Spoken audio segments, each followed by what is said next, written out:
Hi, everybody. Welcome to Beyond the Cage, presented by Fight Chicks. I'm your host, Jim Graham. Alongside me is my co-host, the Juice, Dave Sadler. And on the line, we have a special guest joining us. She will be fighting in Mexico City for the UFC on the 15th of November against Leslie Smith. She is Jessica Evil Eye. And Jessica, thanks for coming back on Beyond the Cage. Well, it's a pleasure to be back on, guys. Thanks for inviting me. Now, we haven't talked to you for a while, so how has your 2014 been so far? To be honest, 2014 has been a roller coaster of all kinds of craziness, but I am so ready to put the end to probably one of the most worst but best years of my life. So, I'm pumped to kind of put 2014 away and just continue on to 2015 and to really tackle some of the things that I've set out to do. Now, of course, your last fight was all the way back in February, and was it hard waiting that long between that fight and now this fight here in November? I think yes and no. I mean, hindsight now, I'm glad I waited, and I'm glad that we had such a great opportunity to do so many different things in my fight camp throughout since February. So I've had a lot of fun training experiences, a way to get my body super healthy, but also just find how I could make fitness also work different for me while I was, getting adjusted to my first year up a weight class, and I wasn't, and I'm not that in between, 125 and 135 anymore. At this point, that's it. I'm a 35er now. All right, got a fun question here for you. Of course, Halloween was last weekend. I was wondering, did you dress up for the holiday? Oh, no. Everyone was like, why aren't you dressing up? And I was like, you know what? This happens to me every time I have fights around those kinds of holidays. I don't really get in the spirit as much, but I love seeing other people and seeing other people enjoy it. So I did not. I kind of just hung around the house and moped around because I couldn't eat as many Snickers as I wanted to. You're telling me you just couldn't have wore a Johnny football jersey and just sat on the bench and said, hey, look, I'm Johnny Manziel. I'm kidding. No, I couldn't. I just kind of hung out. I watched Hocus Pocus. I did watch that. All right, well, speaking of you there in Cleveland, of course, one of your training partners, Stipe Miocic, he has a fight coming up next month in Phoenix against Junior Dos Santos. How do you like Stipe's chances against the former champ? Man, Stipe's an animal, and I know exactly what he's capable of, and I know that he is going to be the next champion. I know it, and I believe it with my entire heart. I had a chance to meet Junior and see Kane, and they're both unbelievable men, and I mean, very, very much so capable of being champions, but not as capable as Stipe. And I'll tell you what, this man's on fire. I don't need other people to believe it. We don't even need other people in our camp or other people outside of our camp. We know it and we see it. That was funny. You said he's on fire. No pun intended, huh? Because he's a fireman. Nice. I'm glad you said about the Halloween costume, Jim. I just tweeted at Jessica, which is at Jessica Evil Eye. I just tweeted you a picture, Jessica, of my son. He dressed up as little GSP. It's adorable. So if you get to check it out. It's pretty neat. Yes, I will. So, all right, now it's my turn to ask some questions. Jessica, have you been watching Tough at all this season? Absolutely. What kind of female fighter would I be if I wasn't watching it a little bit? Okay. Hey, we have questions written down that we sat. We were like in a war room coming up with questions, and that was one I had to ask. I'm sorry. No, don't be sorry.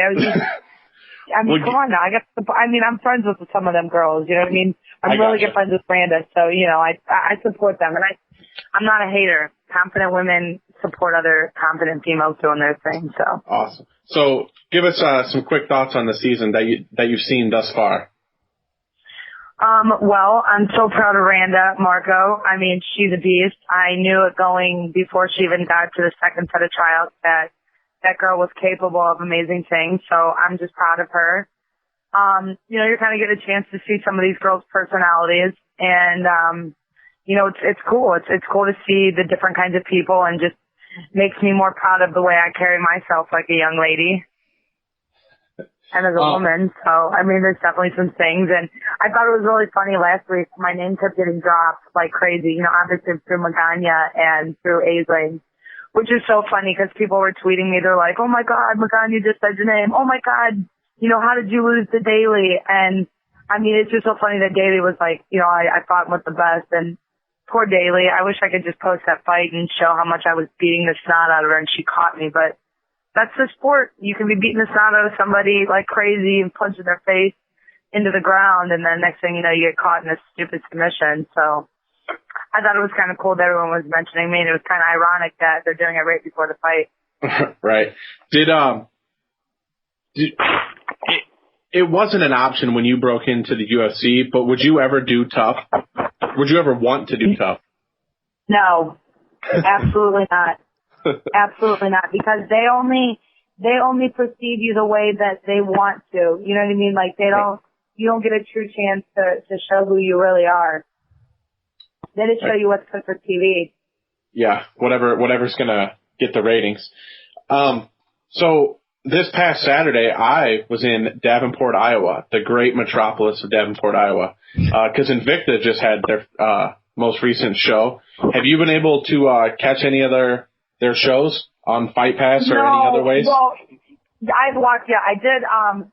I've watched a couple of the fights that I've ordered from people that I knew that were fighting and I wanted to see. And yeah, I have watched some of them online and ordered them. You know what I mean? Like I said, I like watching fights and I support other females. So I know that by buying and purchasing that kind of stuff, it all goes full circle and helps everyone. So yeah, I pay attention. Cool. Once again, that's my second one I've been to, and I love the product. And man, I tell you, they get bashed, but I mean, man, we're going to talk about it on this week's show with the ring announcer. But their show is good, and they have girls that are brand new professionals, and then they've got girls like Barb Honchak who have been around for a while. And to me, from bell to bell, it's entertaining. But that's just me. Yeah, Doc Howie messaged me and was like, that was the bloodiest show I've ever been to. Right. Yep. All right. So now we are about a week away from your weigh-ins. How's the I don't even want to say it, but how's the weight looking a week out from weigh-ins? You know what? Like, I'm going to keep it very real. Like, and most people don't, I don't talk about my weight much and I don't say much about it. But after my loss, I got up to 160 pounds. I was so depressed. I literally spent a month after that fight. My father got diagnosed with cancer. My dad beat cancer. A lot of other things came out. There was some family issues with my father again. And I got really depressed, after that month. I was still going to the gym every day, but just because I go to the gym, every day and do my twice-a-day training, you can't hide from a whole box of Oreos and 3 stops at Arby's during the week and 10 tissue rolls. So I got really big. I got really big, and I remember seeing a picture of myself, and I was like, what the hell, Jessica? And even my friends at the gym who love me so much, they were just like, so what's your weight, Jess? And I'm like, what does that mean? What does that mean? What do you mean what's your weight?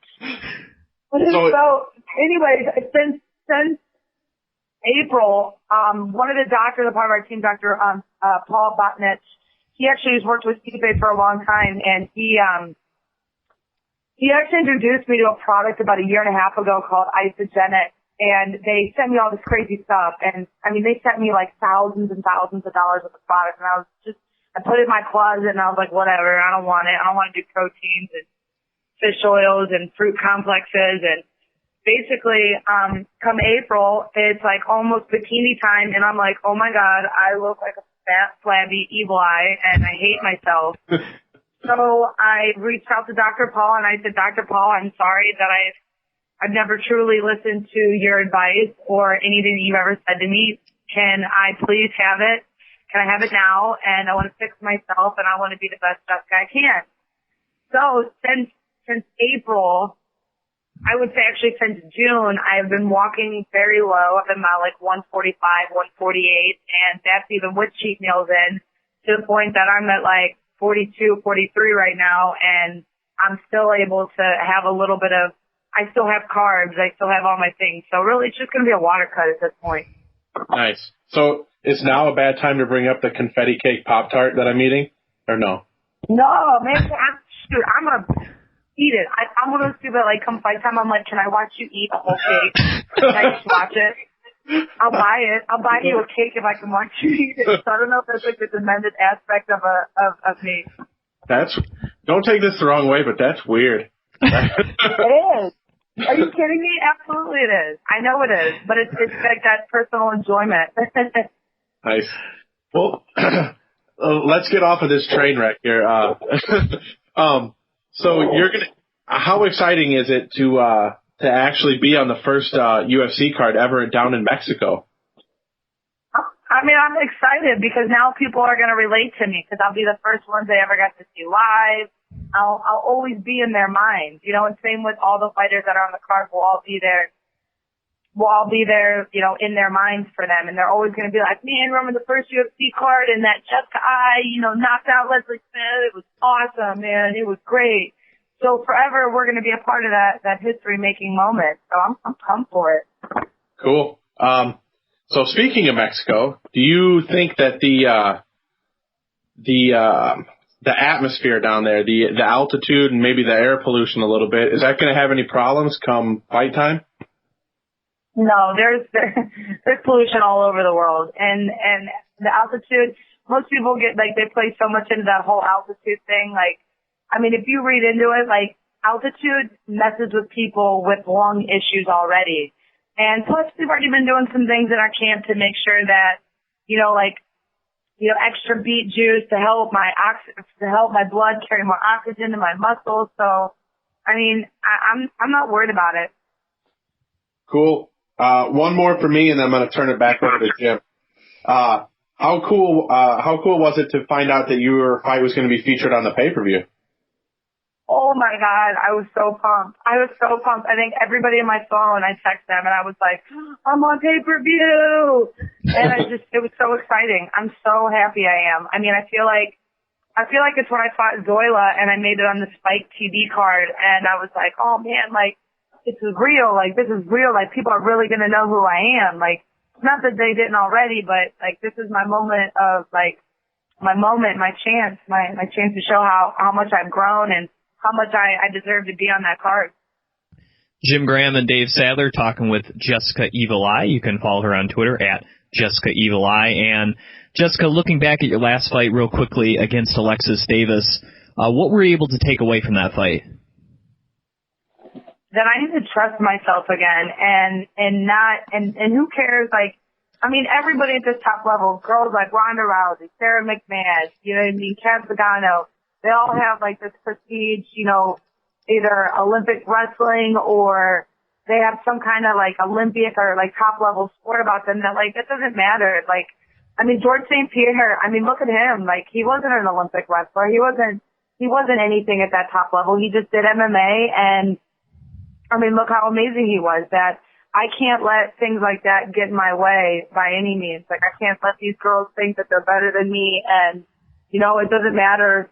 None of that matters. If it's a purple belt or, Alexis, I think that I was really worried about being on the ground with her, that I focused more on neutralizing her than I did on advancing for myself. So that's what lost me that second round. Nothing happened. Neither of us did anything. Now, of course, after she fought you, Alexis went on to challenge Ronda for the belt, and obviously that didn't fare very well for her. But did you think that she would do a little better against Ronda? I was kind of hoping she would, so it would make me look maybe the fight with I was a little bit tougher, but it was, going into that fight, I thought Alexis was petrified. You know what I mean? She definitely didn't look the same whenever I fought her. She seemed petrified. I was out there for fight week, and people would come up for autographs, and she looked super nervous. Anytime anybody talked to her, they're like, "Go get the belt," and she was like, all right, well, okay. It was weird. It was very weird. I did too. I thought she looked super, super, super nervous. Even in the cage. And it showed. Look how the fight ended. I'm not a huge Ronda Rousey fan. I'm a much bigger Kat Zingano fan. And she came out, and I'm like, this is cool. Like 4th of July, Ronda's coming out. The place is going crazy. Half are booing, half are cheering. And, like, you kind of get caught up in the moment. You're like, man, this is going to be awesome. Like, you're seeing one of the top girls, in the UFC, like, in the world right now. And then it was over. Like, before Jim could do an introduction for the show, the whole thing was over. And I'm like, wait a second, I paid entirely too much money for that. But, yeah, it was, anyway, sorry. I'm off my rant. It was even more disappointing being on my end when I had 10,000 text messages that night saying that should have been your fight and that shit would have never happened to you. Right. Well, Sigma Rousey for just a second here, Jessica, as Dave mentioned, she will be taking on Kat Zingano coming up early next year, and I was wondering your thoughts on that matchup between Kat and Ronda. I'm curious. You know what I mean? Like, it's hard to say because, Ronda's done a great job of being able to put people away. I mean, the only person that, she was able to, that was able to take her out of, the first round was Misha. And then she ended up obviously armbarring Misha. So, I mean, listen, at this point, the woman that is going to beat Ronda Rousey is going to be the one that takes her 3 rounds. That's the woman that's going to beat her. It's someone that knows how to weather the storm and knows how to be a martial artist that doesn't let emotion get involved. Jessica, you've gone, in most of your fights, you've gone the full distance. And I don't know about some of your fights in NAAFS, but I'm going to ask this. Is being cut open in a fight, like I said, I'm a huge Kat Zingano fan, and nobody's cut Ronda, and we haven't seen Ronda bleed. Is that a legitimate thing that people could kind of latch onto? Because we've never seen that happen to Ronda, to get cut by an elbow, taste her own blood. Is that a legitimate thing? I don't know, because I remember the first time I got cut pretty bad was in my first Bellator fight, and I got a pretty decent cut underneath my eye. And to me, it infuriated me. So I know with me, it would infuriate me. I mean, I don't know. Maybe with her, it might make her feel like she's in danger because she's never been there. You know what I mean? Or if she's ever even had it happen during practice. So, I mean, I guess it could. Everyone's kind of different. Yeah. No, hey, not very many chances you get to ask, a fighter if bleeding is legit. So, wanted to throw that out there. Yeah. Now, of course, Jessica, you'll be taking on Leslie Smith for UFC 180. And what excited you about booking a fight against Leslie Smith? She's a gamer. I love gamers. I love girls that are ready to scrap, ready to throw down, ready to just to fight. And I love people that aren't scared to fight, and that I do better with those kinds of girls. I do with those kinds of girls that bring the fight to me. I do better with them because they give me more of a challenge to myself mentally, because then in my head I'm like, oh yeah, you think you're better? You think you're better? You know what I mean? Like, you think you're better than me? Like, oh, I'll show you better. I'll show you better. So, I kind of get that mindset. I get that crazy little gangster, hillbilly / Ohio Midwest girl thing going on. And I'm like, yeah, I'll show you better. Gangster hillbilly. She's a gamer. I mean, I think we have a lot of similarities, and I also think we have a lot of things that make us different from each other, too. Is that when you show your East Cleveland side? That's right. Better believe it. All right, and when you step into the cage against Leslie Smith, what are you going to have to do to be successful against her? I'm going to finish her. I'm going to. I'm not letting her. She's like me in that sense that she's very durable. She knows how to go 3 rounds. I want to finish. I've never been the kind of fighter that was like, oh yeah, you never know how to tell the fight's going to go, but no, with me, I can tell you exactly how it's going to go. I'm going for the finish. I'm going to put my fist through her face.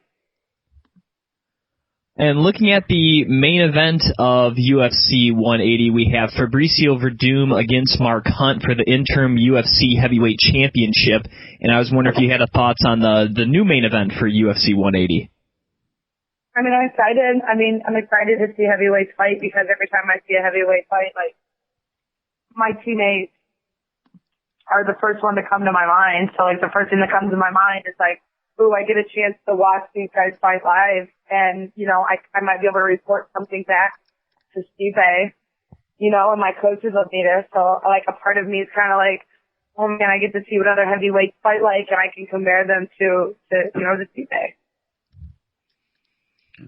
Well, she is Jessica Evil Eye. You can follow her on Twitter at Jessica Evil Eye. She'll be fighting Leslie Smith on the pay-per-view main card of UFC 180 in Mexico City on the 15th of November.